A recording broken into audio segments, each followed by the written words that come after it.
Isang napakasarap na burger patties po ang ating gagawin ngayon gamit ang puso ng saging. Ayan, yan po ang ating mga sangkap.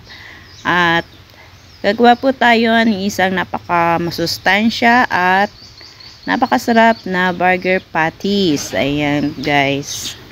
Kailangan po na pinong-pino ang ating puso ng saging. Ganyan po ang aking ginagawang paraan ng pagtatadtad ng ating saging. Pero pwede rin naman po nagayatin nyo muna tapos tadtarin ninyo ng pinong-pino para po mas maganda kapag gagawin natin itong patties. Yan guys. Kailangan ay pinong-pino talaga para naman kung kakainin ating mga anak ay hindi nila mararamdaman at malalasahan na puso yan ng saging. Yan guys, maglalagay rin tayo diyan ng 2 itlog at ayan ang ating bawang, sibuyas, paminta at ang ating carrots. Ayan guys. Tapos naglagay rin ako diyan ng beef powder para naman pampalasa at talagang pati na patis ang dating ng ating puso ng saging. Ayan, naglagay rin po ako dyan ng ating asukal at ang ating ginayat na malunggay.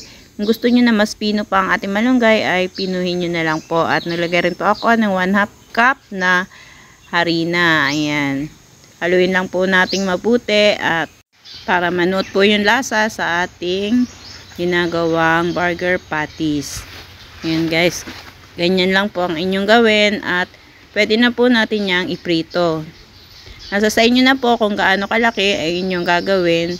Sa akin po ay ganyan kalalaki ang aking ginawa at iprito lang po natin hanggang sa maluto ito at mag golden brown na talagang kulay burger patties. At ayan po, pagkatapos nyan ay balikin lang natin at luto na po ang ating burger patties kapag naluto na po yung kabilang side. Meron ka ng isang masarap at masustansyang pwede nyo na ilagay sa inyong mga tinapay at tsak na magugustuhan po yan ng inyong mga anak. Yan guys, ganyan lang po ang inyong gawin at talaga namang napakasarap po nyan ilagay sa tinapay. Ayan, luto na po ang ating burger patties na puso ng saging.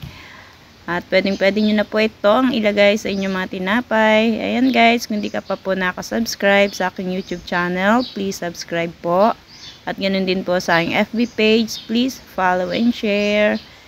Ayan guys, lalagay na po natin yan sa ating tinapay. At meron ka ng isang napakasarap at masustansyang merienda. Ayan, naglagay na rin po ako ng lettuce dyan sa ating tinapay at ang ating kamatis at ang ating cheese. Yan. Kahit po wala naman yung mga ibang sangkap ay talaga naman po napakasarap na rin kahit puso lang po yan ng saging. Yan. Lagyan rin po natin ng ketchup at kung meron po kayong available na mayonnaise ay lagyan nyo rin po at talaga namang yan po ay bagay na bagay sa ating recipe for today. Ayan. Pandesal po ang ginamit ko dyan. At kung meron naman kayong burger bun ay yun po ang inyong gamitin. Hanggang sa muli po at thank you guys for watching.